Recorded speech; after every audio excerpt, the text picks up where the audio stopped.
Hello, everyone.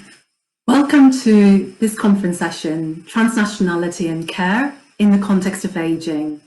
This session is part of Theme 1 of the Sustainable Care Conference, Inequalities in Care, Global, Local and Transnational Dynamics in an Age of Migration. My name is Professor Majella Kilkey. I am a Professor of Social Policy in the Department of Sociological Studies at the University of Sheffield, and I'm also a co-investigator on the Sustainable Care Programme. Today we have three paper presentations. A paper firstly from Domiziana Turcatti, a paper from Dora Sampaio, and finally a paper from Basak Bilecen. Then we have a discussion led by Magda, Lőrinc. So let me introduce our first speaker. Our first speaker is Domiziana Turcatti.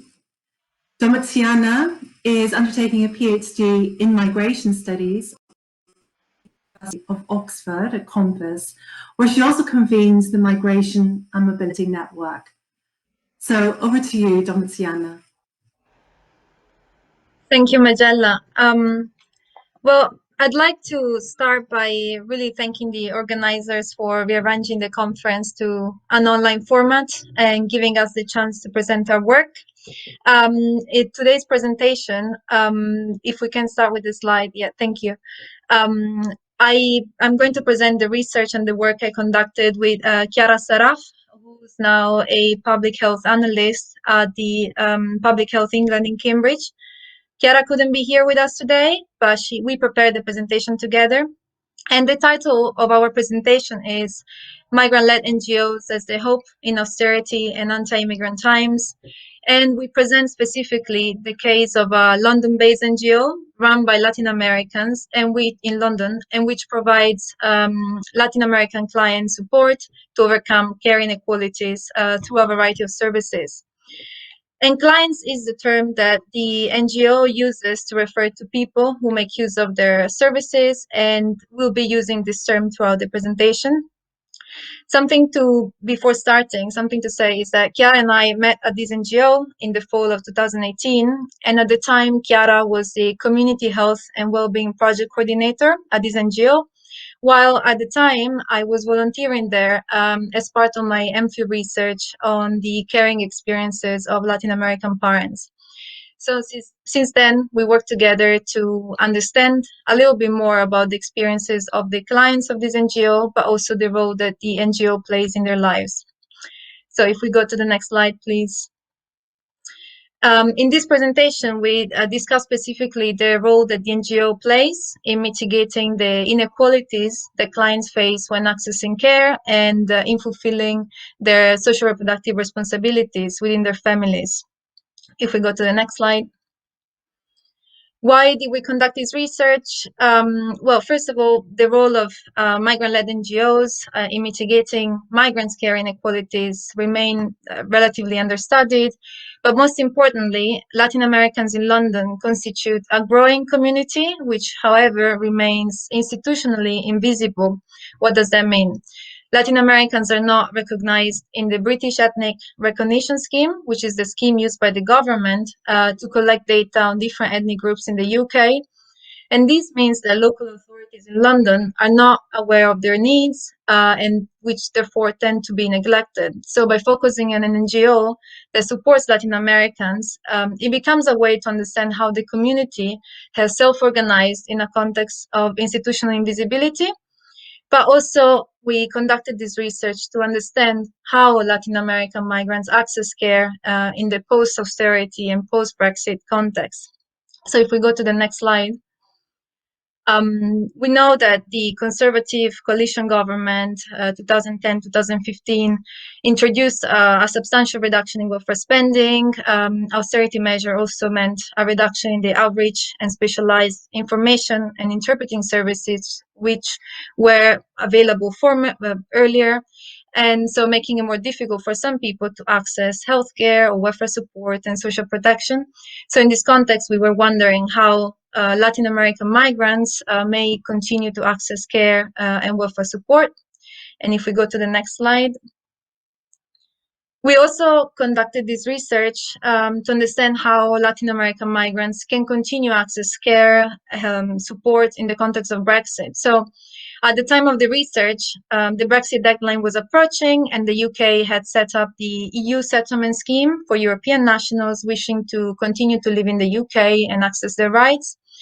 This is relevant. Why? Because some Latin American migrants obviously come to the UK directly from Latin American countries, but others came to the UK via Spain after the 2008 crisis, using the Spanish passports they acquired while living in Spain.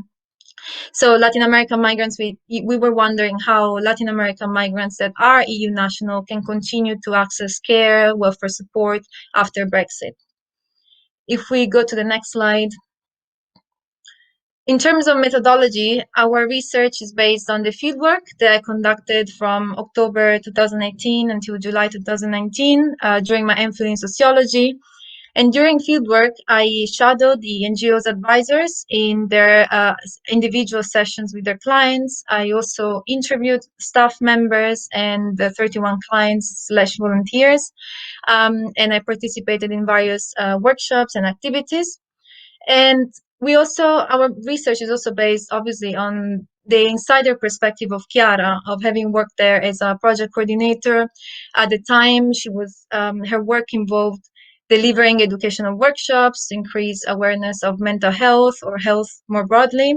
And she also conducted a survey in 2018 about the experience of accessing the healthcare services. And the survey was based on a convenience sampling, and a total of 64 people took part.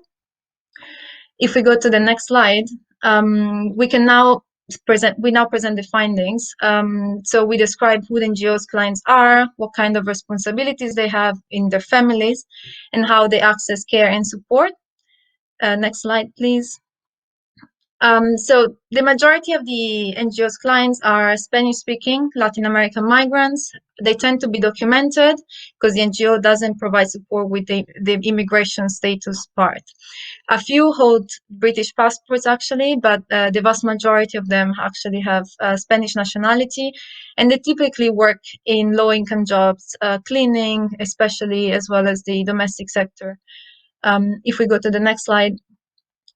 In terms of social reproductive responsibilities, well, there are many, and they are strongly gendered. So we saw women that were talking during the interviews about how they provide for their families, how they're responsible for childcare, they contribute to remittances, and they often mention also the idea of helping their family members to move to London, helping them finding a home, a job, and also trying to nurture the family in a way by gathering the family, organizing parties, and maintaining, which is part of maintaining the heritage, culture, and identity, and also teaching Spanish to their children and grandchildren. However, if we go to the next slide, we see that some clients, while having obviously several responsibilities, at the same time report to being in need of some form of care. So the study conducted by Kiara, the survey, shows that 47% of the clients had some kind of long-term physical diagnosis, which included mobility issues, arthritis for the older ones, some cancer, or some, how do you say, more serious illness, and others reported as 17% reported some feelings depressive or anxious or stress. Now, these statistics are not representative of all the clients of the NGO because obviously it was based on a convenience sampling. However, it does give an indication of some of the healthcare needs that some of the clients had. And how can these be explained?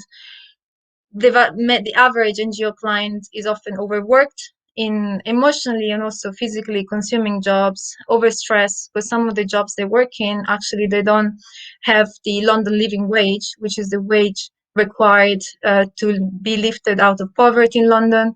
And as a result, they report on having not so much time for themselves, for self-care, or so that's kind of the context. Now, if we move to the next slide, we can appreciate that while they have health or care needs, and also despite their socioeconomic situation, several clients find hard to access healthcare or welfare support for themselves and their families. And there are a variety of reasons. The first of which, some clients are not aware of their rights or what are they entitled to. Language is also another barrier, especially some clients do not speak English fluently.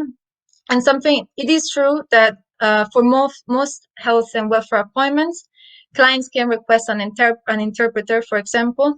But what's happening, actually, they're not provided interpreters sometimes. And at the end of the day, welfare and healthcare forms and information is in English. Lack of time is also an issue that was brought up.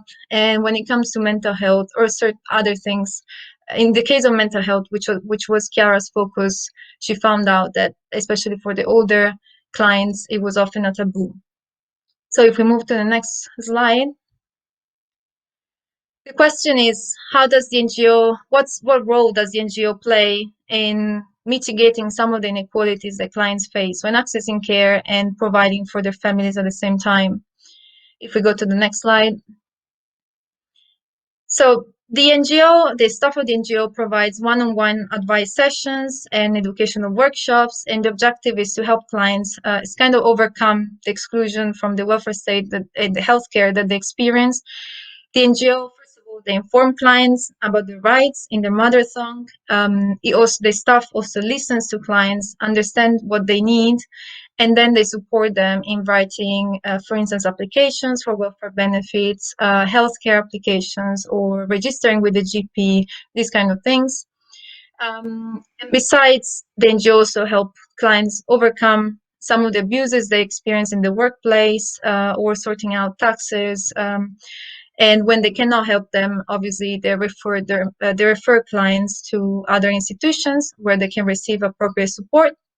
And finally, which is something important, the NGO also started helping while we were conducting our research to help clients to apply for the EU settlement scheme so that they don't end up undocumented and continue access their rights. And not just clients with European passports, but also their family members who do not necessarily have the European passport. And this is something important to specify. If we go to the next slide. Now, the NGO, in a way, also becomes a space where clients felt cared about. So prior to the pandemic, clients were attending workshops in person. They could also hang out or stay in the premises of the NGO, drinking coffee, chat. It's a very pleasant space to be. And so the NGO was really an important meeting space for clients where they could create friendships, create social support. And there is this woman that I interviewed, and she says how they come there, they sit there, they drink their coffee, and they share they tell each other their things, what's going on in their lives. And even when they get depressed or sick and they start not coming to the NGO, there will be someone who looks for them or try to approach them or visit them. And that's something very nice that with the time of fieldwork I could appreciate. If we go to the next slide, something that I think that was the beautiful part of this NGO. So the NGO in a way also empowers its clients to care for each other and care about each other. How? So the NGO provides clients the knowledge about the system of welfare, healthcare, and so on. But then the staff actually actively encourages clients to volunteer and then receive training to even become part of the staff. In the case of Antonia, which is it's not the real name, is an example of this. Antonia came to the NGO as a single mother. She was diagnosed with a severe illness. She could not work anymore and support her children. So she was helped to access healthcare, welfare benefits. And later on, she was actually offered to become part of the staff, and she undertook external training and in-house training as well. And this is what she says. She says, this experience made me really feel alive again, because when I was diagnosed with my illness, I thought I wouldn't be able to do anything. And they believed in me and overcame my illness. And I feel very happy to be able to help others. And I think this really captures the essence of the organization. If we go to the next slide, just one note, something to know before concluding is really that the number one struggle of the NGO is, however, funding, because something that there are no specific funding support for the Latin American community, which is linked to the idea that they're not represented. And as a result, they apply for multiple funds, pots of money throughout the year. So the NGO is understaffed, limited. These obviously have limited resources to carry out research activities and limited resources to help to do representation work. For example, help going with clients to court visits and so on. So to conclude, if we go to the next slide, thank you. We started with the question of whether migrant-led NGOs can be the hope in austerity and anti-immigrant times. The answer can be yes, at least in the case of this NGO. But obviously, recognition is an important part because that would help the organization acquire more funding and actually operate in a more stable and less precarious situation. And hopefully something that was communicated is the idea that to understand that migrants may not just be caregivers in their families or in the workplace, but also in need of care. And I think moving beyond that dichotomy, and finally to appreciate the health dimension connected to the socioeconomic dimension, because that's something that I really learned and that Kiara made me appreciate. So that was it. That was the conclusion. If we move to the next slide, thank you for the opportunity again, and I look forward to discuss the work with you and to the rest of the presentation. Thank you. Thank you, Domiziana. That great presentation. Our plan is to bring all three papers together at the end through the comments of our discussant. But after each paper, we can take a moment or two if anyone has questions, burning questions of clarification around anything that's. So is there any question to Domiziana on a point of clarity, essentially?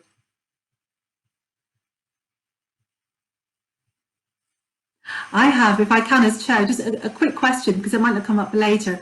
And it's the question, Domiziana, of where the organisation's funding currently comes from. How is it funded?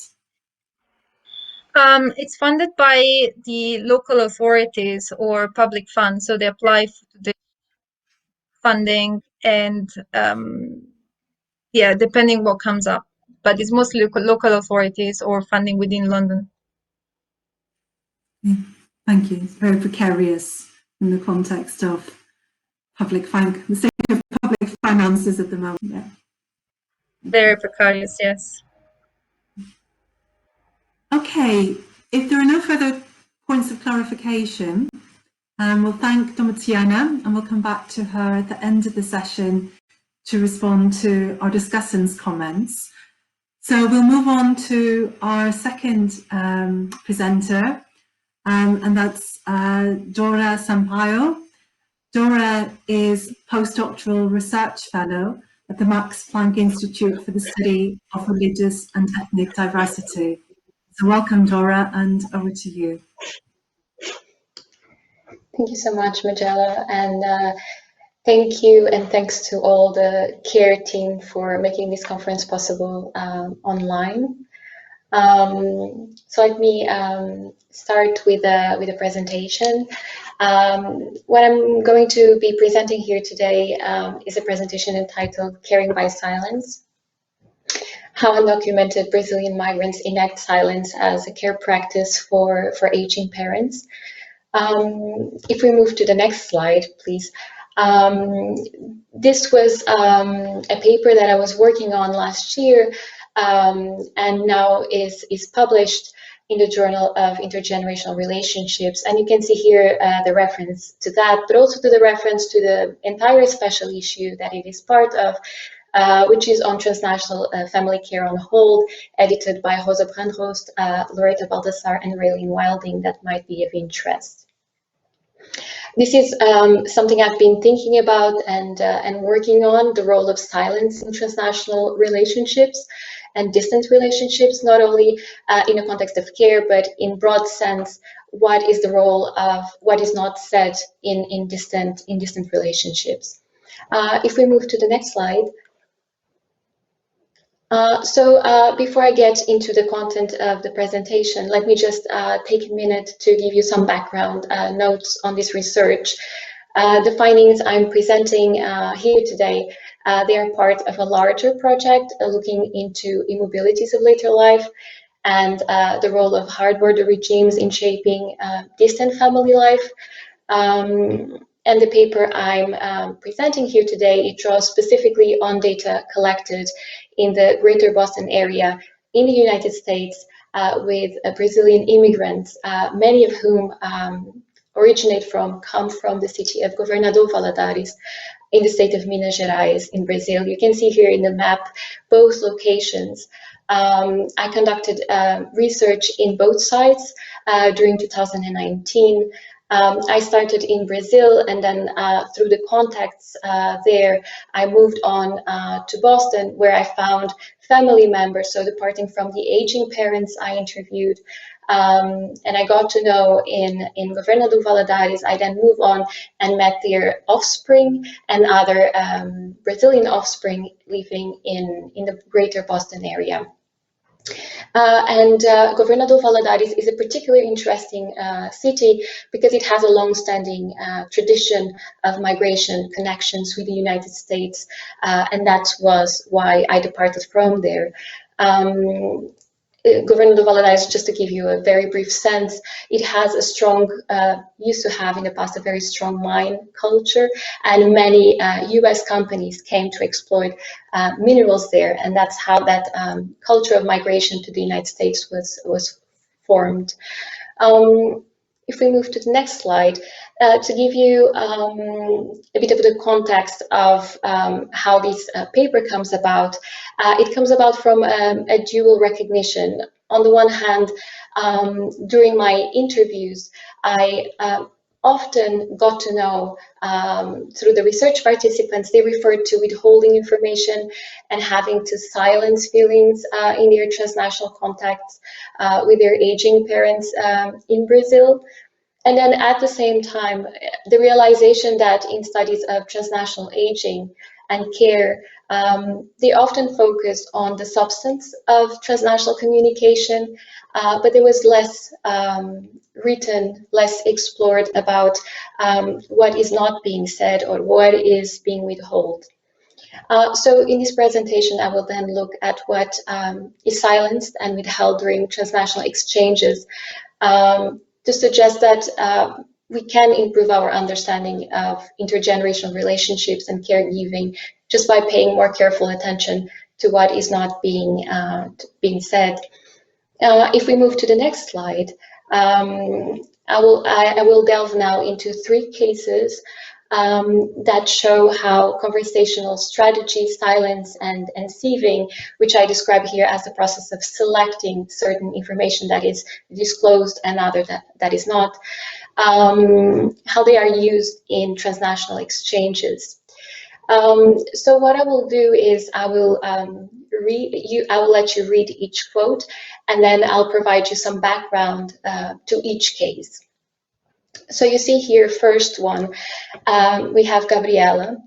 And Gabriela confided during our conversations that she learned the hard way that oversharing can become a liability for managing transnational family relationships.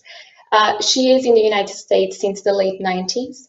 And it was 10 years before she could travel back to Brazil to visit her mother, who is now in her 60s. This is often very common amongst the community that I was studying, the undocumented status, or taking very long, sometimes decades, until they could actually be able to travel back and see their family. So Gabriela learned that initially she shared so much of her struggle that she realized that later on that really took its toll in her relationship with her mother. So she found that the solution was to share less in a way to avoid tense conversations and give fewer reasons for her mother to become anxious about her life abroad. In her account here, we can see tactics of withdrawal and refusal to engage in certain topics and avoid topics that can create an argument or a tension relationship. If we go to the next slide, I'll introduce you Marcelo, who had been living or has been living in the United States for the last 15 years, and he's still unable to visit his family in Brazil. He still hasn't got his papers, and in fact, he lost his mother while he was already abroad, and he was unable to say a last goodbye. So his father now, his aging father, is in Brazil. Marcelo has, however, over time, limited contacts over the phone. And this is because he tells me emotions and your mood and moods in general can be more easily detected if you speak on the phone. Speaking on the phone, he tells me, also makes him realize and deal with the painful realization that his father is aging. And it's been 15 years since he left. He now has hearing issues, frail health. So as you can read here from what Marcelo tells me, he has adopted other strategies to keep in touch and to follow his father from a distance. So he prefers to talk with his siblings, to catch up with the news, and to follow the family WhatsApp group. So to check from a distance what is happening, knowing, but again, keeping a distance. His choice of transnational contact shows these complex emotional negotiations where he's an observer, and being an observer acts as a form of mediation in this case.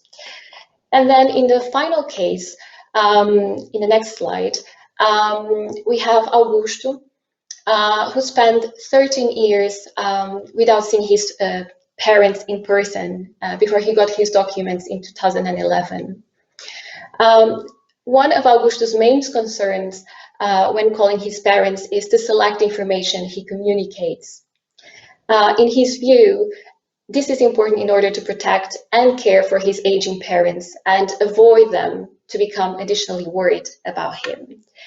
He had in fact had situations while abroad that were very worrying, injuries at work that he kept, he concealed, or that he selected and make look less important than they were. What is very interesting as well is that Augusto, for him, a conversational strategy that he often uses is to place his mother at the center of the conversation. So he tells me that he speaks very often with his mother. He very much enjoys it on the speaker in the car when he's going to work, coming from work. But he focused on his mother. He focused on her talking about gossip, everyday affairs, and that not only places his mother at the center of the conversation, that also allows him to retreat from oversharing from his daily occurrences. And this for him allows him to keep a healthy, what he calls a healthy relationship with his aging parents and generate a sense of well-being. So to conclude, in the next slide, in this presentation, I try to show that silence and communication voids are often formulated and enacted as care practices. And this can also entail not only not saying things, but also sieving and curating the information that is transmitted across borders as a form of emotional care for oneself, for aging parents, other family members. And these acts of care, they can consist of non-verbalizations and silencing of certain emotions, and they are negotiated across distance through technology, for instance, through limiting contact, shorter calls, preference for certain means of communication, as it has been shown, text messages instead of video calls, for example. And an important point that comes out of talking to my research participants is that caring for others is deeply intertwined with caring for oneself, and silencing and actively selecting what is and what is not being told. And that protects both ends of the transnational exchange. in many ways, it is a tacit agreement, an unspoken agreement, where both sides are concealing things and both sides know it, but is not addressed because it is just too big to be addressed. This leads me to my last 2 points, which is I focus here on the offspring's narratives, but this is obviously not to suggest that silencing is specific to them. It is certainly something that is used on both ends of the transnational relationships, and that's what I'm also focusing on now. And I would just conclude by saying that this uneven communication and reciprocal omissions are really characterizes both ends of relationships across borders. Thank you very much for your attention. Thank you very much, Dora. Such a rich paper and such fascinating case studies.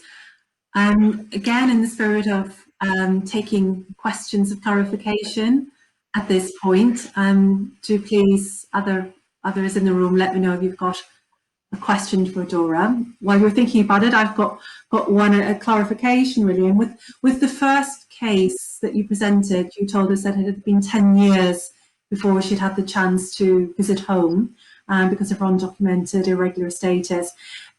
And you mentioned that was common, but for your other 2 cases specifically, did they also experience a long time, a long gap between leaving and being able to return physically? Yes. In the last case, Augusto, yes, a long time between he arriving and getting his papers. And in the second case, Marcelo, he still wasn't able to visit. So he hasn't got his situation regularized. Mm-hmm.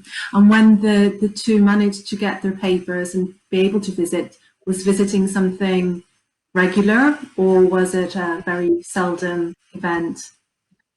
It was regular at least once a year during the holidays, which are not very long, but during that period of holiday, they usually would be spent in Brazil with family. Mm-hmm. Thank you. Any other questions of clarification? No, that's fine. In that case, we'll move on. So thank you very much, Dora, and we'll come back to you to respond to Magda's points of discussion. So now we come to our third presentation. Our speaker is Basak Bilecen. Basak is the Rosalind Franklin Assistant Professor of Sociology at the University of Groningen. So Basak, over to you, please. Thank you. Thank you, Majella. Yes, and thank you very much for the organizers to make this event possible online, nonetheless. So I'm very happy to be able to present my work to you today. And it is the first time I'm presenting this work, actually, and it has a special place in my heart. You will understand why. It's about a simultaneous care work across borders. Kyrgyz migrant women caring for the elderly in Turkey while also caring for their families back at home. Well, of course, in every society, children need to be raised, fed, bathed, taken care of, and so is the elderly, the ill and the sick. And homes, we all realize, maybe even now, even more, that they need to be maintained and needs to be prepared. Clothes need laundering. So these are all those fundamental tasks in a society, the caring tasks. And these are daily jobs that cannot be outsourced overseas, but they can still be outsourced. So because they really take place in physical places, in the intimate spaces of our homes, our lives, bodies, and families. So if you go over to the next slide, please, I really wanted to look at how this migrant women care workers are the ones who are those the care work is being outsourced. And we also see this as a global phenomenon across the world. And today I'm looking at those Kyrgyz women migrating to Turkey, particularly taking care of the elderly and to some extent also the children. But today I will really focus on the elderly. And this work is really came about based on my personal observations over time, because it also took place in Turkey, in Antalya, in my hometown, that I have been observing this phenomena over years. And when I realized, well, this is a south-south mobility, and the care work is really being outsourced to migrant women, even much more, because Turkey, also like in the West, in the other countries, is also experiencing a care crisis. The public health care system is not able to care for everyone or for every segment of society as well. So Turkey also attracts more and more migrant women over time for care work, mainly from the Turkic republics or the eastern part of yes, Turkic republics. Yes, so they usually, and over the years when I observed, and I asked myself as a sociologist, what are the women migrants care workers? What are their experiences? And I also asked, because they also have their family members back home, as from the literature, as we know, and their own care obligations. So how those processes really work revolving around care work. And I was lucky to be able to find interview partners over time. And yeah, to also, please, next slide, please. Yes, so when I also look at the literature, there is a lot also booming literature over the years. What we also see is that when I look at the transnational families and the simultaneity while looking at the care workers' lives and the social support, they also give back to their transnational families, as well as migrants who use the financial remittances in the home countries, and how then it's being used for caring family members who are left behind. What we also realized that it is quite a gendered process who gives care, and how it is being organized, this division of labor. And in Turkey, for example, middle and upper middle classes can hire care workers from abroad to look after mainly their children and the elderly, because of their over the years increased labor participation of women, but also because it is kind of a status symbol to be able to hire a care worker coming from abroad. Next slide, please. Yeah. So in terms of research design, yes. What I have been doing, I mean, I could then finally get some interviews, 10 interviews with Kyrgyz women in 2014. So it's also a dear work to my heart, but so far I didn't have time to write about it. So I'm really happy that I can present and get some feedback and really write it up. So 10 Kyrgyz women I could interview who were in between 30 to 50 years old, and they had at least one child, and one of them had 3 grandchildren back in Kyrgyzstan. One was in Antalya only for 6 months, while the rest were at least 2 years or up to 5 years and working in Turkey. And they all had either bachelor degrees or vocational training. So they were, I would say, highly qualified. And I also was able to interview some of the employers. So 7 in total. One of them was a mother of the children, and 1 son of the elderly parents, and 4 daughters and 1 daughter-in-law I could interview with. So they were in their 40s or early 50s. They were working middle and upper middle class families in located in affluent neighborhoods. So today I will share with you 3 main findings. So the next slide, please.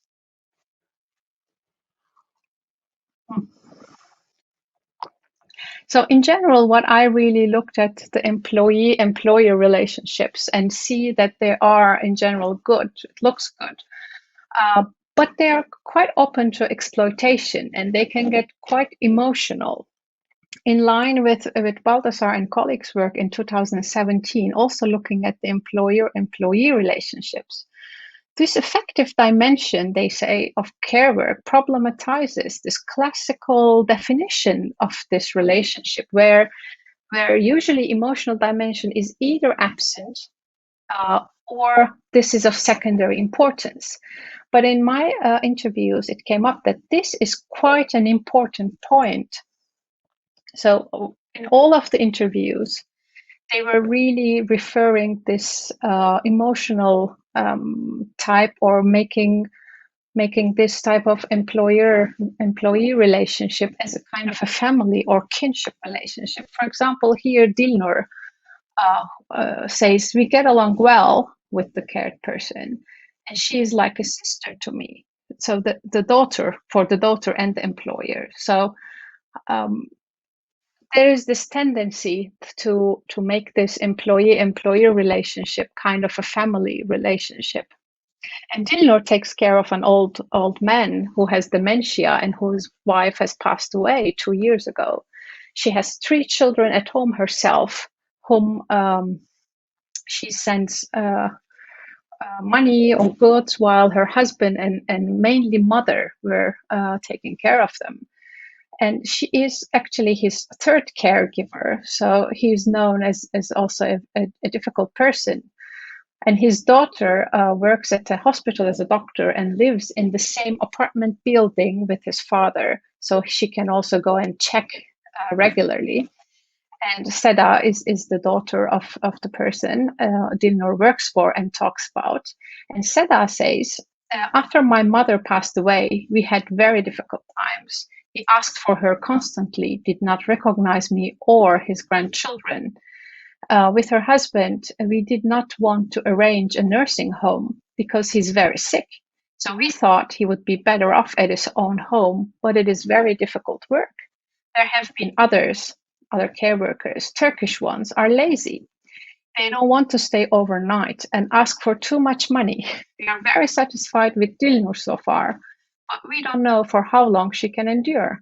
It is difficult to find someone new and get used to that person. I mean, my father doesn't recognize much, but for me, it's a difficult process over and over again. So Seda, instead of making this relationship more emotional, says that this is quite a difficult job and try not to, also later in the interview, saying that try really for Dilnur to focus on the elderly care and not do other things, but also quite ethnicizing that Turkish care workers are lazy, but the ones coming from Kyrgyzstan or migrant women caregivers usually they stay, so they are live-in caregivers. That is why she chose them. But once they have a live-in caregivers at the household, it is quite open relationship for an exploitation. Although Dilnur really thinks herself as a family member and Seda, the employer, as a sister. So there are a lot of, I think, conflicting and difficult employee-employer relationships in the live-in care situations. And the second main finding we can go to the next slide, please, is that Kyrgyz care worker women are under a lot of pressure, because I also looked at the high expectations, because of their high expectations in the work from them, as I just gave an example, but also from their family members back home. This simultaneous life across borders sometimes can be difficult, while family obligations give the women strength and motivations because they really need to send money. In all the interviews, it was very clear to me that the families back home really live on the remittances. So they really have to work. For them, this gives them some strength and motivation. even when they have conflicts or difficulties themselves at work or also with their own families. So it's really this simultaneity in their lives puts a great stress and pressure on them. For example, Gülzade, who has been to Turkey and working for 4 years in her 40s, she has 2 children living with her mother. Her husband is died, and her mother also works as a cleaning worker, and children are going to school. So she really needs to send some money back home in order for her children to continue. This is what she told me. And some months, though, her mother thinks that she's not really sending all the money she could, but she says she does what she has. And she also has to go through a lot of conflicts in her own work in order to maintain this remittance flow. In her own words here, she says, "This is my 3rd job in 4 years. I took care of children before, but it was very demanding. The one before this job was again another old woman who died. So I had to leave that family, although we really had a very good relationship with her daughter. She used to give me enough time for the weekends, gave me presents like a sister, and was coming to visit regularly." She means her mother. "Now, this one is a difficult job. Her children are not very nice to her, their mother, and don't come for visits. I'm here 7 days, all day and night long, and have so little time for myself. I cannot talk to my children sometimes in the evenings, and I cannot meet my friends on Sundays, because they all do meet on Sundays with other care worker migrant women. And Gülzade said, I cannot quit. If I do, my family cannot afford their lives. In Kyrgyzstan, she's nice, but sometimes it's difficult because she's sick. I need to go to the toilet and to bath with her, and she always needs my attention like a baby." So although there are difficulties at work and pressures of work, and for her, she cannot afford to be unemployed, there are also a lot of pressures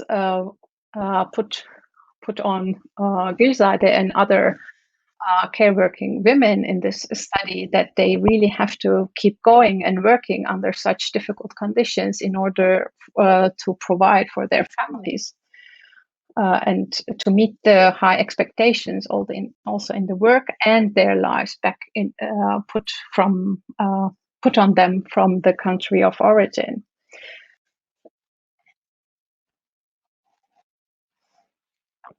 So the next slide, please. The third and last finding here I would like to present today is about that elderly care actually perceived by the employers as should be given by the family and kin and not by strangers. But they do not have time for that. So usually here it comes about what is really good care. So, and they all believe, as the daughters I talked to, and also the son to some extent, were really saying it's actually should be me. So there is kind of a guilt. And it should not be the strangers, but they have also other obligations. They have also their own children to take care of and their own households to run and to look after. So those results suggest that it should it is like the next best option by because given the economic conditions, so they have to work also, and they have to participate in the household of themselves. So, but still, as strangers, that is the next best thing. It's okay, but sometimes it also reflected upon. I think to the employee. So here, for example, Fatma in her mid-50s, so is a pharmacist, told, "My first priority would be to hire a Turkish woman because they know how things work, but they don't work a lot or not like foreigners. Turkish care workers have their families here and don't stay overnight. They want to leave early when they have children, but foreigners don't. But they are foreigners. Some cannot speak Turkish well, so there's a communication problem. Some have residency issues. You need to be careful in hiring them. I also hear from my friends that they don't really care well. Yes, they stay 24/7, but do their jobs superficially. So the definition of good care is quite different for Fatma in this case. Later, she also told me about how she also expects from the care worker to really not only care for her father, but also do other cleaning or laundry, so the other household tasks. For her, that is why the migrant women are not as good cleaners as the Turkish caregivers, but they do stay at night, so it is good. So there is a lot of, in other words, here it's not only about who should give what, but it has also a lot ethnicization of work and a lot of expectations going on, I would say. And Ida is one of the other care workers. What she said to me is, I feel like a family member in this job, but I had a very bad experience before. They treated me badly, as if I don't know how to deal with old people. I'm always respectful, but they, the children, wanted me to do more things in the household, and I didn't have time for. I was supposed to attend their father and do all the cleaning, cooking, and grocery shopping. But when can I do all that?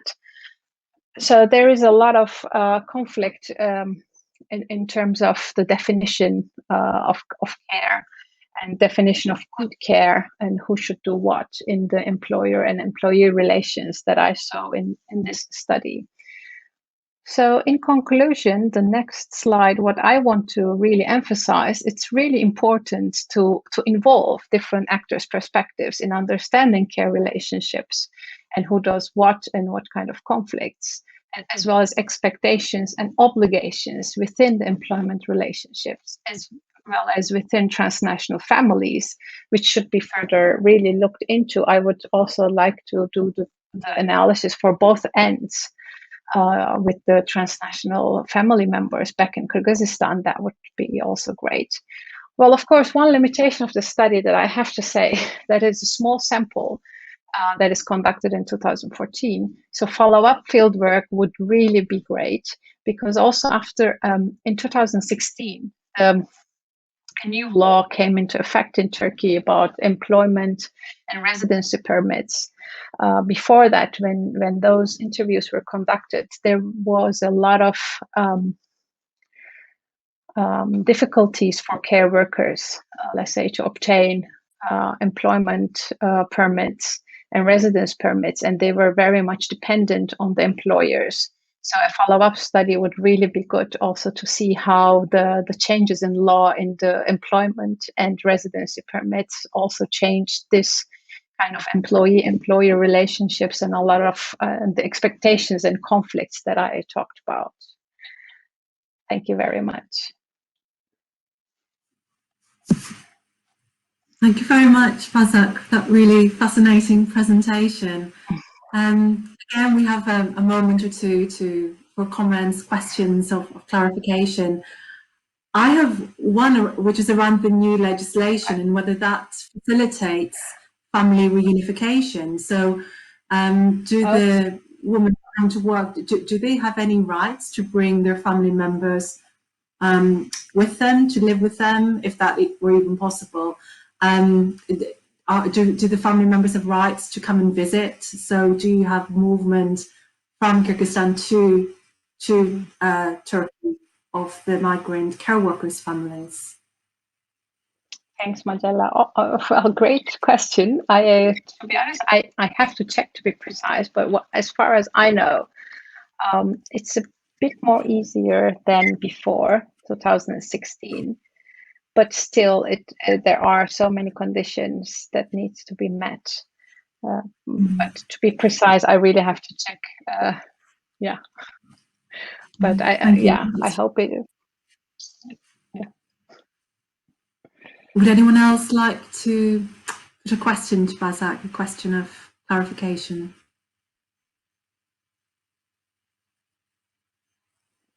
No, that's fine. So we'll move on to our discussant. Our discussant for this session is Dr. Magda Lőrinc, who's a research associate in the Sustainable Care Programme at the University of Sheffield. Magda. Thank you very much, Majella. And thank you very much for these three very interesting, very thought-provoking presentations. Now, I was really looking forward to hear them. Already the abstract sounded very, very fascinating. And I have to say, I haven't been disappointed at all. I really like that all three presentations focused on migrant groups and contexts which are perhaps less represented in migration literature. And as such, all three contribute greatly to research on transnational care, transnational aging, on how care is negotiated and performed across geographical distances and national borders. Now, in the broader theme of transnational caregiving in the context of aging, the three papers all focus on different issues, all very salient, very important. Domiziana's paper focused on the role of NGOs on providing support and social relationships for migrants from South America, specifically Spanish-speaking migrants who live in London. Dora was talking about the role of silence, a very, very interesting issue, which is perhaps, as she mentioned, not much research, or there is little reflection on the role of silences, omissions in migration research. And Basak's paper talked about how Kyrgyz women living in Turkey, providing care for aging people in Turkey, negotiate and combine care for their own families and care work in Turkey. Now, while they are all very different, I noticed some cross-cutting themes across these papers. Which was very striking to me is how the different levels, micro, meso, and macro level factors impact on migrants' lives and how they are intertwined with each other.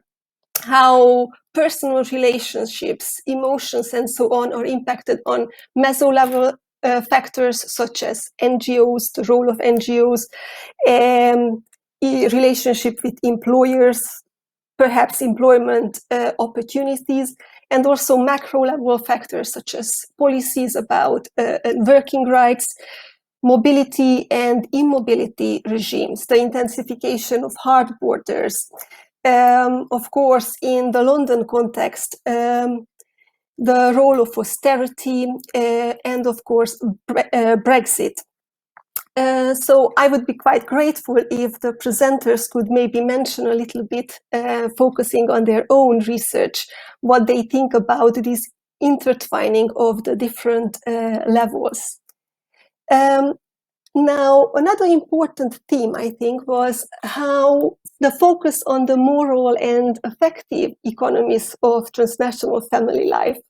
I think we've seen very interesting examples, sometimes very heartbreaking examples on the difficulties and complexities of providing emotional labor. And the role of communication, especially with distant family members, and how that is moderated through silences and how is mediated through new technologies. Most papers, at least two of the papers, also highlighted the role of gender, gendered roles, and gendered expectations. So Domiziana and Basak, you both highlighted the much gendered roles and expectations women are subjected to and how they cope with these. So maybe if you could mention some of these coping mechanisms, coping strategies they use to combine these different roles they are expected to perform. I suppose in the London context, domestic work. I think Domiziana, you mentioned that the majority of the clients of this NGO were performing domestic work in London, and in the Turkish context, these women were performing care work. Now, the papers also highlighted issues of economic inequalities in this global context.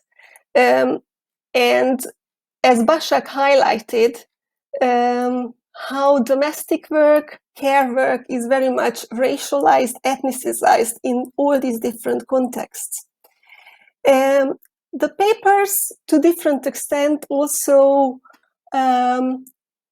showed us how migrants' lived experiences are kind of represented for their families, how they are constructed, and what are the dissonances and fractures between the lived reality and the presentation of these. And also, as a third layer, the expectations from family members who live far away and perhaps are less familiar of the difficulties they are facing in their new countries, adding to these. So going to the papers one by one, Domiziana, I really enjoyed your paper about the role of migrant-led NGOs in providing support for migrants in London. And I think this is a great addition to the research and literature on migrant and ethnic community organizations. I think it's especially important that it focuses on the role of austerity, how these NGOs are coping in an environment where they hardly have any funding opportunities. Now, I think I would like to highlight two themes in this paper: the role of NGOs, what they provide for migrants, and also how these NGOs cope with austerity measures and other macroeconomic changes. So regarding the role of NGOs, I think the literature highlights all the different roles they provide in migrants' lives, such as providing welfare advice, training, and practical support, but also companionship. As Domiziana highlighted, it provides a space for migrants to come together to cope with their loneliness, isolation, and the practical challenges of being a migrant. So I suppose these NGOs and the NGO you specifically talked about have this double role. On the one hand, providing culturally specific services for specifically these migrants, but also through this helping them better integrate into the country of residence. And for me, it was very striking. I think towards the end of your presentations, you mentioned that these NGOs, or this NGO specifically, has a role to empower their clients. And I would like, if you have some time, to reflect on this, the role NGOs play in empowering migrants. So I was wondering, listening to the quote to your presentation, these migrants, what they themselves think about this. I think we had a quote from Antonia, who became a volunteer at this organization, and she found it very empowering, she found it very useful, and so on. I was wondering, have you seen any examples of this NGO providing a space for maybe collective mobilization for these migrants, South American migrants in London? Because I suppose, as you mentioned, mostly they perform domestic work, which is very isolating, very fracturing. There's very little opportunity for them to mobilize collectively. is there any opportunity maybe for NGOs to provide this role? And another question, what I was thinking while you presented your findings, is how NGOs cope with austerity. So have you seen any strategies they use to compensate for austerity measures, for reduced funding? What do they do? How they cope? Are they in contact with any other migrant-led NGOs, Spanish-speaking or other perhaps? London, I suppose, would provide a great opportunity to exchange ideas. Or is the opposite? Are these NGOs in a place of where competition is encouraged, therefore the opportunity of coming together and organizing together is lessened? And finally, I was wondering, what do you think what us as researchers can do to help NGOs? Is there anything we could do to give something back to them? I think many of us conducted research with the help of NGOs, and often we are left with this feeling of guilt, I suppose, that we use their services, we use their data, and so on, but there is very little opportunity to give back.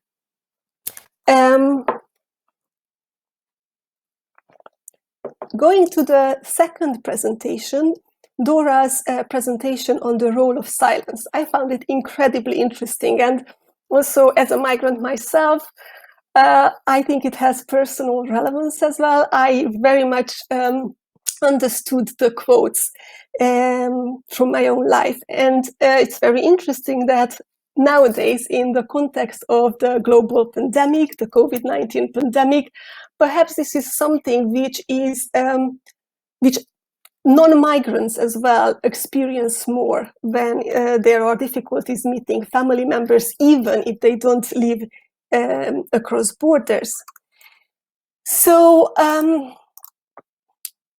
let me just have a look on my notes. I really liked how you mentioned the different types of silences, how that can be silence by not providing information, by selecting information, by allowing the other person to talk more. I was wondering, is there any literature on the types of silences, or perhaps you yourself kind of came up with or noticed the different types of silences which are enacted in a transnational communication? And also this being specifically Brazilian migrants who live in the US, as I understand. I was wondering, do you think that there are some universal and culturally patterned meanings? Are there maybe silences what we all do, and there are cultural expectations on what is silence? And if this is the case, then maybe if you could give some examples. I was also wondering about the content of silencing. What content is silenced? I have assumptions, but it would be interesting hearing what your research says about. Another interesting aspect of your presentations was the different layers of communications. So one of the participants, I think Marcelo, mentioned that he shares different type of information with his father than with siblings. So I was wondering, what does your data says about these different layers of communication, the different presentations of the self, depending on who the other person is? Do people sieve information or silence, omit different type of aspects of their personal lived experience depending on who the other person is? And finally, on the last slide, you mentioned about reciprocal silencing, that of course the presentation is focusing on migrants living in the US, but of course the family members, aging parents living back in Brazil themselves silence specific issues. And there is a tacit acknowledgement of this. I would be very interested whether you have any findings on this. To what extent did participants reflect on the potential of reciprocal silencing? Have the migrants thought about what their aging parents are not telling them? And if so, how they cope with this information or this suspicion? Does this create any further stress or tension? And finally, and this is just a remark, I really liked the pictures from the presentation slides. I was wondering, are these specifically from the project or not? Because especially one of them showed some embroidery, I suppose handmade embroidery, positioned right next to the telephone, what I found very symbolic of this.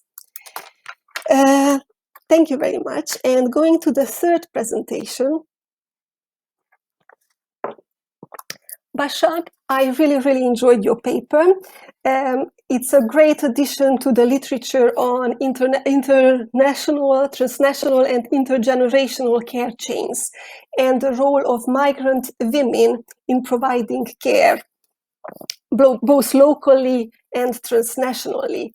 I think why this paper is so important is that it presents a context, the Turkish context, and the migrant group Kyrgyz women that perhaps is less represented in the English language literature. It's a new context, and as you highlighted, it's an example of south-to-south migration, of which we know relatively little.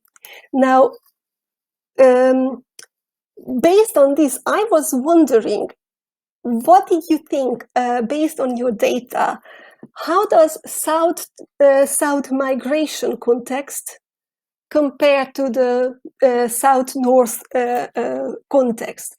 Based on your presentation, I had the feeling that very similar themes emerge, very similar processes, contexts, relationships are generated. I would like to know your thoughts on this. I think one of your highlights of your paper was presenting about the effective dimensions of care work, how migrant care workers, women in this case, combine and negotiate care provided for their employers and care for their families transnationally. And it was very interesting listening about this blurring the lines between work and family relationships. So I was wondering maybe if you could talk a little bit about the implications of this. Is this blurring of lines and presenting work relationships in terms of family relationships, does this increase the opportunities for exploitation? Another interesting theme for me was how migrant care workers, migrant women, are racialized, ethnicized, as you highlighted. There was a quote, one of the employers said, "Turkish carers are lazy," which I think, again, is a theme which we read about in the south to north migration context. So what I found interesting that the employers, to some extent acknowledge the reasons why migrant care worker women are so committed to their work, because they don't have any other choice, because they live there and so on. So they seems to be aware of the socio-economic basis of this being a really good care worker. But was this a conscious thing, or was this very much and just interpreted in terms of ethnicity? And I was wondering how does this correlate with Turkish migrants working in, for example, Western Europe, and the literature on that. how are Turkish migrant care workers presented or perceived, not presented, perceived in Western Europe? Is there ethnicization as well? And whether there was any reflection on this in your research. Now, another important theme was the well-being of these migrant care workers, how the theme of displacing their own well-being. So how, they kind of give up on their own personal time, being able to meet friends and so on, in order to provide remittances back home.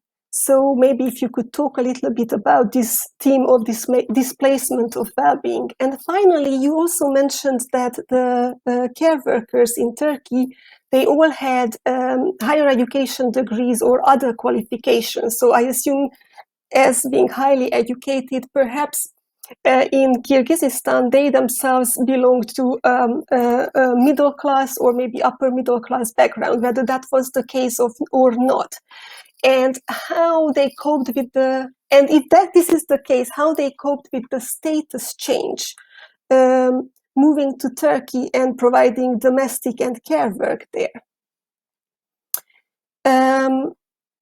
So thank you very much for all these papers. I really, really enjoyed them. And I would really like to hear your comments on my notes. Thank you very much.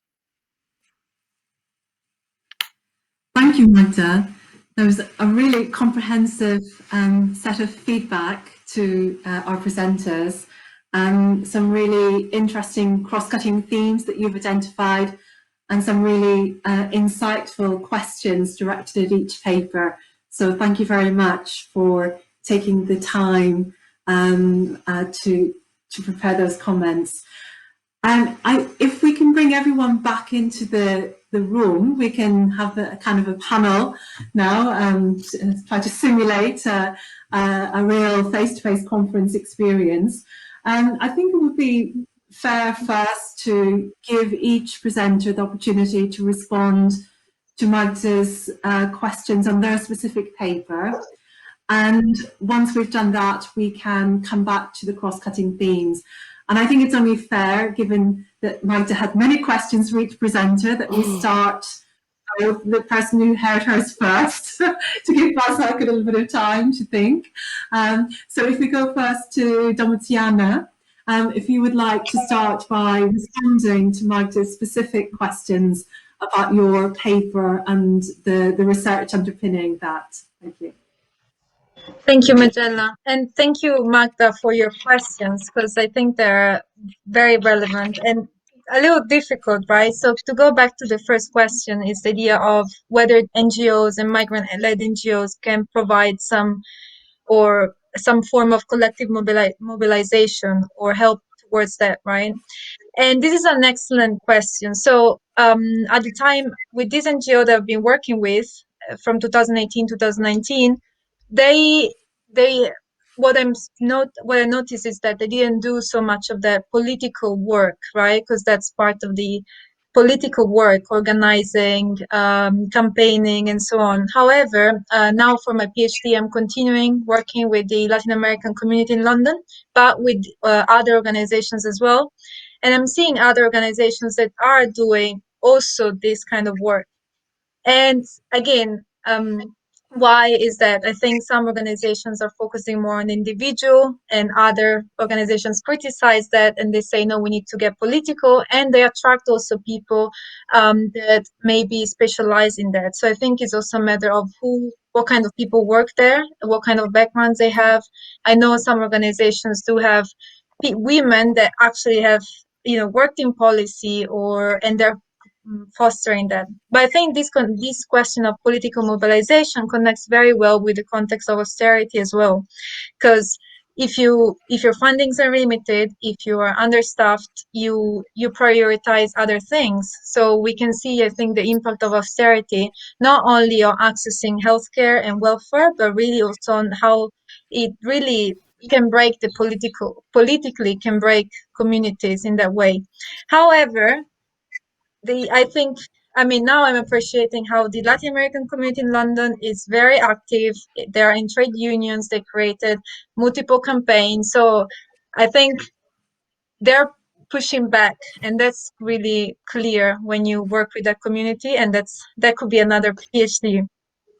Now, with the question of austerity, how do they cope?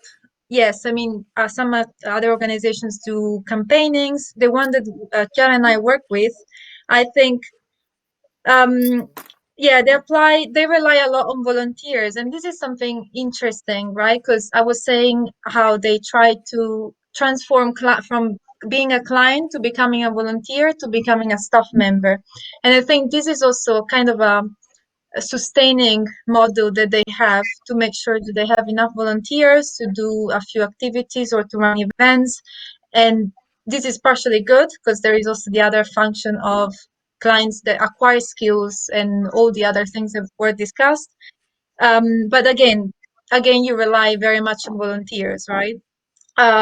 So, and the question of competition, yes, sometimes you see organizations working together, other times you see organizations competing for the same public funding, and that again goes back to the austerity measure. And you can see these two double phenomena, like affecting really the community politically, but at the same time the community pushing back. So it's not black and white, it's a little more gray in that area.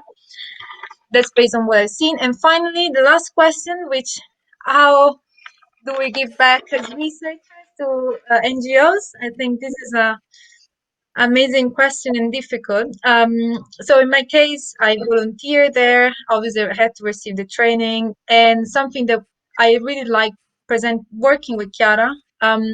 The at the time was the coordinator in there.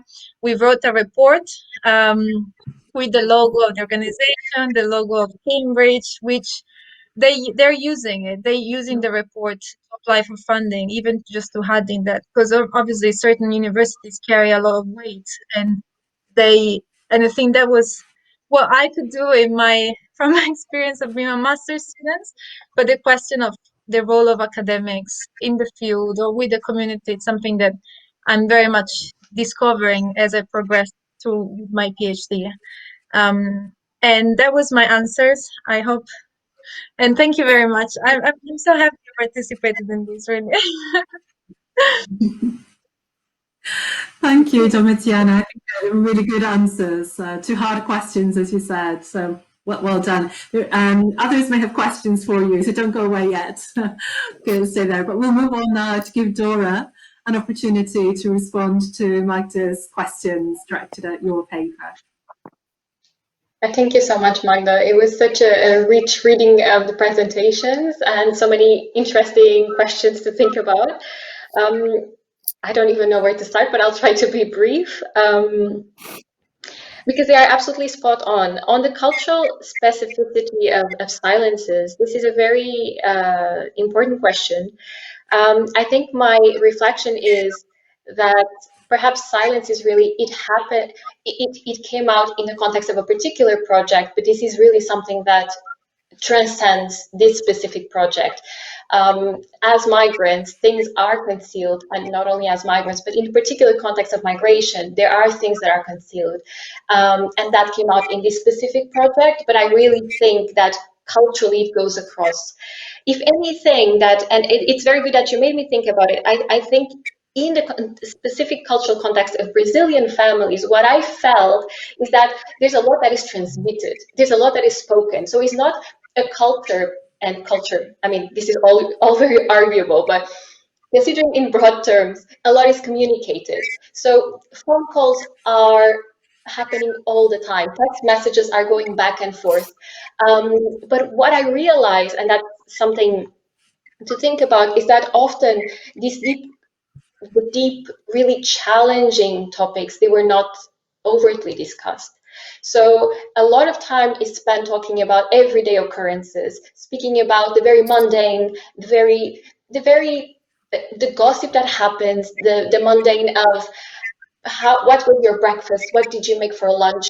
How are the kids? Did they play with friends? more than going in depth into the very difficult terrain of topics that are untouchable, so to speak. And I think the content of that silence is really, it really depends, and depends. Many of the reasons that are behind these silences, they come with fear of touching on topics that are just difficult to handle and that might lead to big schisms within families, and especially when in contexts where you cannot travel back and forth, or you can travel seldom, you might not want to start discussions that you will hardly solve. But I also felt that at points it was a matter of embarrassment. After being 10 years, 10, 15 years abroad and not being able to sort out your papers, which we know is just everyday occurrence, it's difficult to deal with that, and not getting on the other side parents, especially, or perhaps not even special, but aging parents who might fear dying or want to see you. How do you deal with that, and how do you explain a context that they have no idea about? Migration policies, or why this is happening, or why it's so difficult to get papers, why can't you travel, or even encourage you, which was the case with Gabriella, just encourage you to, so then leave it, just come back. Why are you going through such difficulties when you can have less here, but we can sort it out? So maybe you don't want to be confronted with that as well. And I felt that also was one of the reasons for so many silences. And then maybe the guilt, and I think guilt was another topic we have spoken about, the guilt of just generating tension and worries to your aging parents. So they have their own problems. Why am I adding up with my own? So these are so many feelings that intersect with silences and why they take place. The other question you raised, which is also very important, is what are they silencing? And I felt, and this is what I'm looking at now, what I saw is that in most cases, legal issues and work issues are things that are more concealed on the part of the offspring abroad.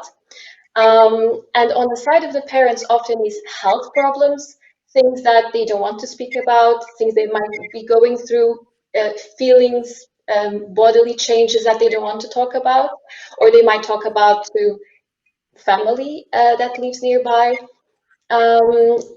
and financial issues. So if often it was something that I heard often is, if you want to send money, I'm happy to, but I don't ask. And that was a point that they really wanted to make clear. I don't ask money, despite they being abroad and being able to send me some money. I won't ask for it. So I think in some sense, sometimes needs were concealed, not to worry perhaps, not to show vulnerability perhaps, or maybe in a way to not speaking is not materializing it in words. It doesn't exist almost as something that has to be dealt with. Yeah, I think I'm already taking a lot of time, so I probably just, the photographs, they are my photographs from the research, other than the one with the phone. That one was online, but the other two, both the ladies' photograph and the photograph with embroidery is also mine. And just a brief context to this, I asked this particular research participant, I asked her, this is in Brazil, and I asked her if she could portray something that is meaningful to her in her transnational relationship, what it would be, and she staged this. So she really staged it. She put the phone, oh, this is what I do. I call and I do this embroidery as well. I call my daughter in the United States. So that's the background to this picture. Thank you. Thank you, Dora, for those really great responses to Magda's questions. And finally, Basak, would you like to respond? Yes, absolutely. Well, thanks, Magda. Great feedback. Now I really want to go back and put them in the paper more, the reflections, and delve into the data maybe one more round, because indeed, no, you first mentioned that this is a new context, and this is what I also argue, that it's a South-South care work mobility, and which is not really well discussed in the literature. Also, for the Turkish case, what I can emphasize is when studies that there are some in terms of care work to some extent, also in English literature, but almost exclusively looking at Istanbul, because the major universities are there, and it's in terms of resources, it's also an easier access also to the fieldwork, and none that I can confirm in neither languages. I mean, neither English nor in Turkish is written about Antalya, that is on the south coast, known mostly about tourism and entertainment work and internal and international migration too. And this, in this sense, it is new. But as you have also rightly observed, there are many, many similarities, what we are also seeing from the south to north mobility. So say in terms of this affective dimensions, the blurring of lines of family, employee, employer perspectives on what is, who should be considered as family, and the care workers are quite happy, and then they feel like the daughter, the employer is a sister, which we also see in the other larger literature, as you mentioned. What I was thinking, of course, it has a lot of implications, and it is what I observed in my fieldwork is a lot of exploitations through using this family discourse and making this particular relationship into a family and kin one, and saying, now it's your responsibility to care. If I am like a sister, then it's the elderly person is like a father or mother to you, so you should really be obedient as well, and but also not only take care of the elderly, but to do the household chores as if you are the daughter. So it's your responsibility. So it has a lot of implications on the exploitation of the workers, I'm afraid. And also maybe some expectations from the migrant women as well. So they really expect from the employers to give them more free time, or to also give them some extra when they perform more tasks, some extra money, but which, as far as I know, they do not get. So there are a lot of different expectations in both sense, and going from a family discourse, we see in the literature can be quite problematic. And yes, so it really made me think maybe I should go more to the data and look what is really new, and maybe contextualize even further this specific case. Yeah, I'm happy for your feedback very much on that. And as you also say, we see. I see that a lot of discourses on the employer side, why to hire migrant women, because Turkish ones, the local ones, are lazy. They don't want to live in. So the migrant women can be more dependent and can be always as a resource, always there at home you can tap into. And in one case, I mentioned that they live in the same apartment high-rise building. The daughter is another floor, and the father and the caregiver is another floor. So it's quite easy to also, you wouldn't expect at a regular working hour for some demands that the daughters or the employers are putting on migrant women, I'm afraid. And yes, quite ethnicizing language and racializing that I also see. And you also asked me about the Turkish migrants in Europe, and whether whether the employers made any reflection, or whether they made some hints about it. No, because they are, not that I remember, they are middle or mainly upper middle class families, so they don't know. I think many working Turkish migrants in Europe. What I know, for example, sometimes their children or sister or siblings have had some international study experiences.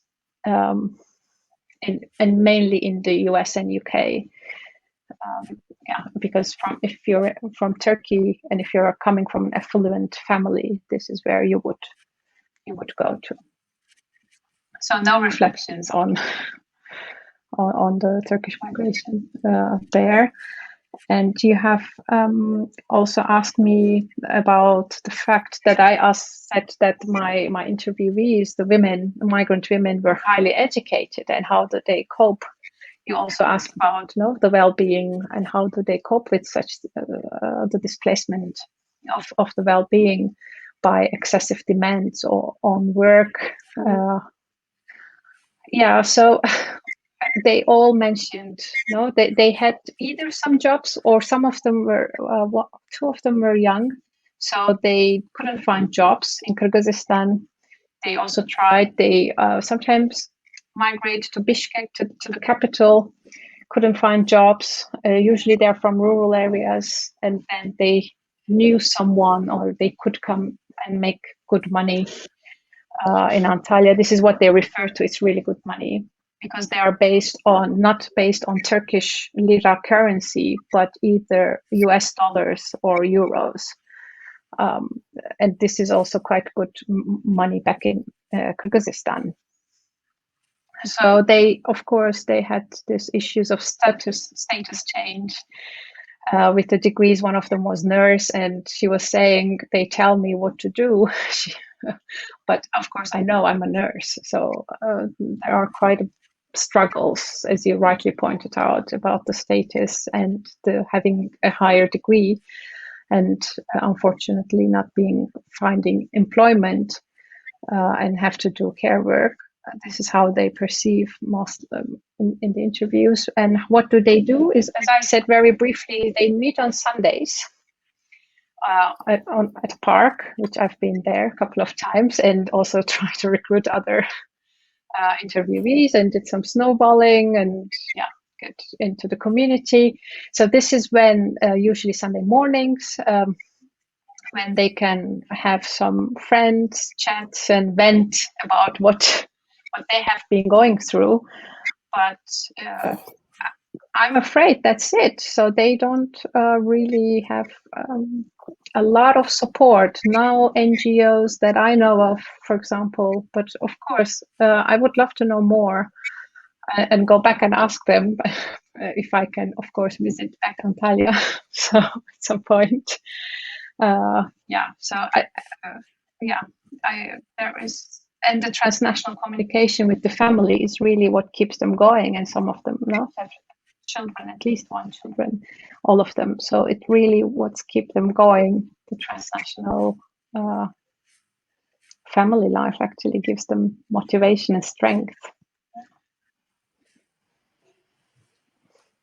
Thank you, Basak. It's really brilliant that Magda's questions and the experience of today's session is motivating you to not only delve back into your data, but to perhaps go and collect some more. I imagine that you want to explore silences in the transnational communications after Dora's presentations in NGOs, and one of NGOs after and Domiziana. So the paper is actually quite different topics, but had so many synergies. And Magda began her Discussant comments by highlighting some of those cross-cutting themes. Perhaps just to give justice to Magda's efforts, we have time to pick up on one of those, I think, or two. What I want to open up, given that this session is part of a wider conference theme on inequalities in care, is to ask for your reflections on the inequalities that are kind of surfaced by your findings, and at what level they're operating, because Magda talked about the macro, the micro, and kind of the meso in between, but we also have different spatial scales. So the conference, the theme for this session was emphasizing the global and the local, and I guess we could put the regional in there as well, reflecting on Basak's work in South-South. So that's the kind of regional inequalities that we see being exposed in your work. So I just wonder, would you like to offer some reflections on that bigger theme of inequalities, and which of course are also intersectional, and not only socioeconomic, but kind of multidimensional and intersecting. I'm not going to invite any one of you in particular. I'll leave it open to whomever would like to offer some comments.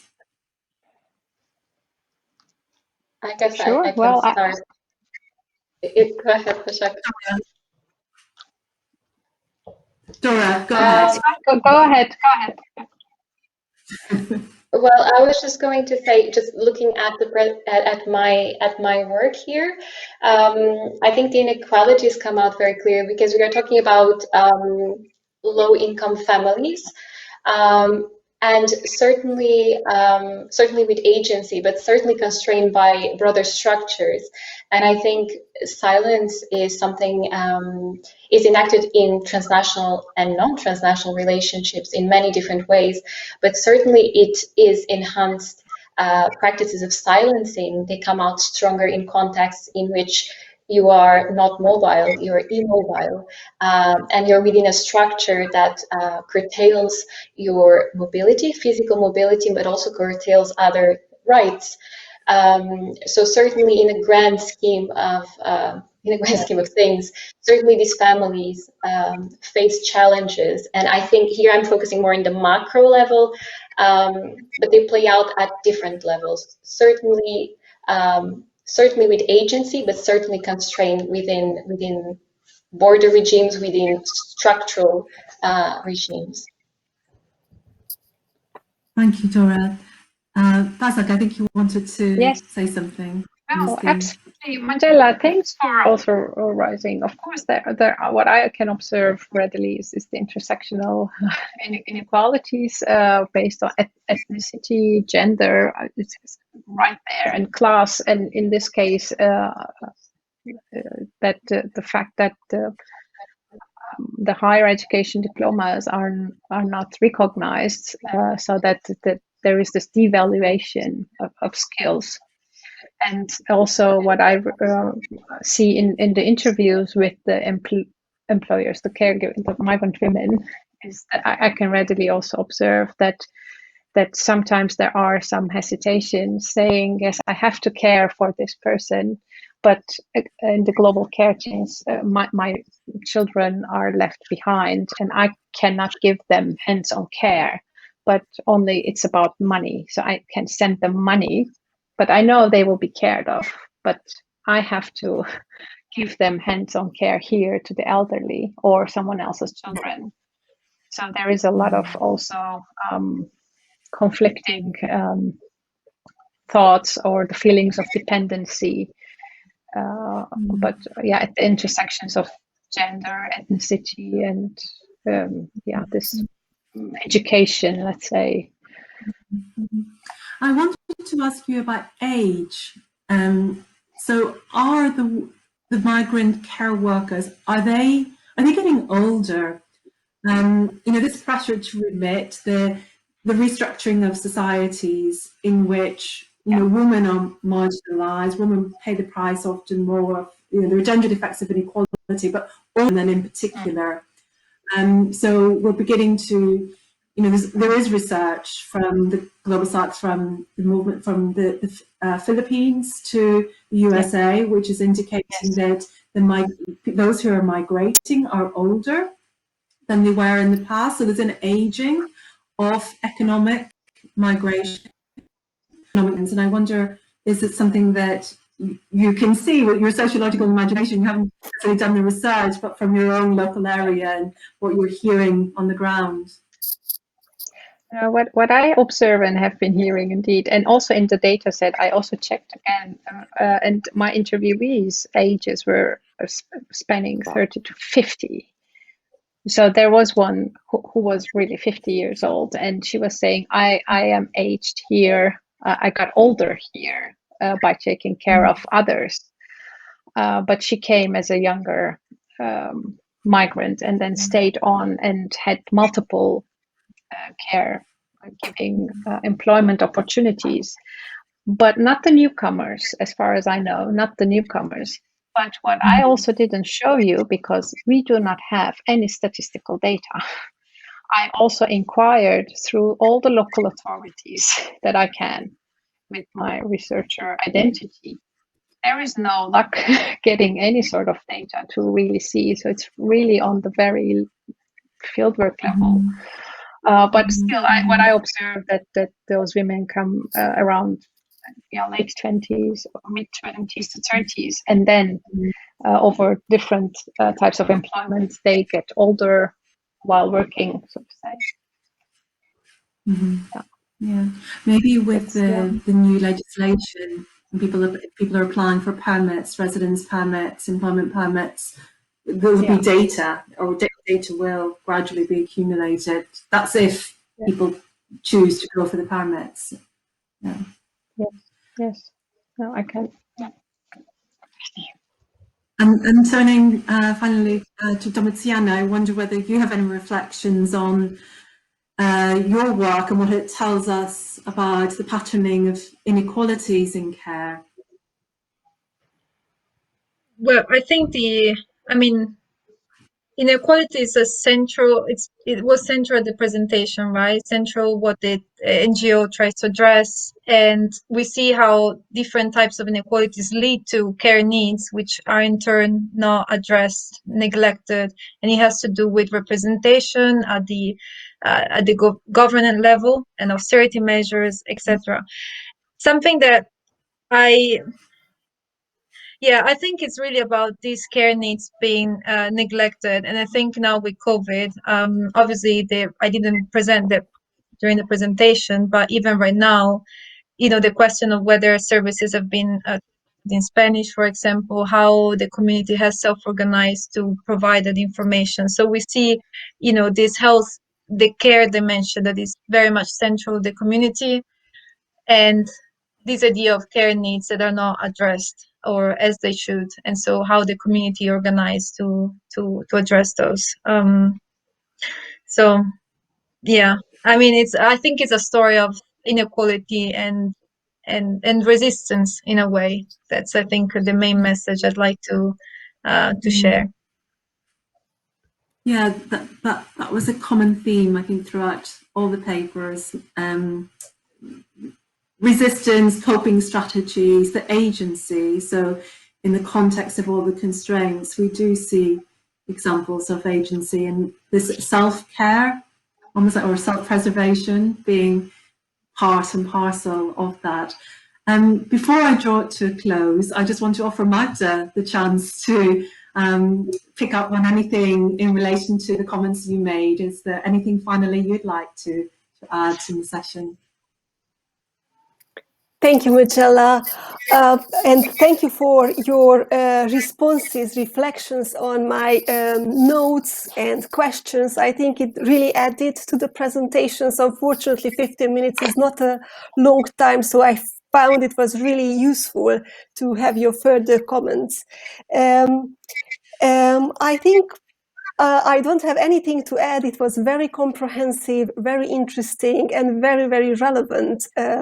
All the three presentations and the discussion after. Thank you. Okay. Well, for those who may be watching this video when it's released, I hope you've enjoyed our presentations today from Domiziana Turcatti, Dora Sampaio, Basak Bilecen, and Magda Lőrinc's comments as discussant. There will be some efforts made to allow interaction. So when the video goes live, there'll be something available on the website to send your comments. I know that there are other sessions being recorded, and I know that there are some really interesting links between what's gone on in today's session and what I know has gone on in other sessions will go on. So it will be interesting also as us as participants in each of these sessions to make the connections. Normally we would be sitting and listening to multiple sessions in our own theme, but we don't have that chance. So not only to those of you who are listening to the video, but for all of today's participants, please do engage online when the conference opens later in the spring. So thank you very much, everyone. And I'm sure we all look forward to the opportunity to see each other in person at a conference sometime soon and chat about these things further. So thank you and goodbye. Thank you.